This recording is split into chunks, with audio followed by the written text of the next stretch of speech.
परिवहन विभाग में 1215 कोटी टंका बकेया पड़ी। चालाना कटिथिले भी दंड गणुना गाड़ी मालिक। परिवहन मंत्री विभूति भूषण जेना कहते वन टाइम सेटलमेंट करने को योजना करा जाउछि। राजक्षमा सदृश व्यवस्था मध्य करा जाउछि। किंतु एहा परे सड़क परिवहन नियम उल्लंघन कले चालाना सहित समन जीव बोली परिवहन मंत्री सूचना दैछन्ति।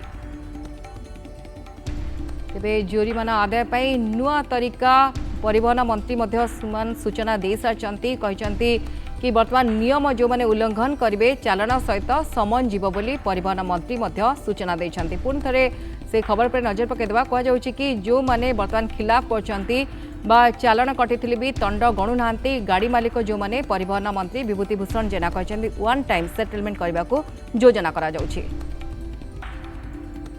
उल्लंघन करिछि ताकू चैलेंज जाइछि एवं ताकू दंड होइछि से बाबद को पाखापाखि 1215 कोटी टंका बाकी अच्छी एवं 30 लाख पाखापाखि लोक दंडित करा पेनाल्टी पड़ी। आम कोर्टर भी आश्रय नहींचु एवं कोर्ट सहित भी आम कथबार्ता होती किभली भाव से समन जीवन जीव भय रहा ना जदिओ जरिमाना पेनाल्टी पड़ा भय रहा ना एवं से पेंडिंग जेते अच्छी सबुडार ओटीएस हम करने आवश्यक निहाती दरकार। हम सरकार हम विभाग विचार करुच्ची ताकू तुरंत वन टाइम सेटलमेंट करदेबू एवं फार्दर जहाँ पेनाल्टी हे ता सहित सम्मान भी जीव।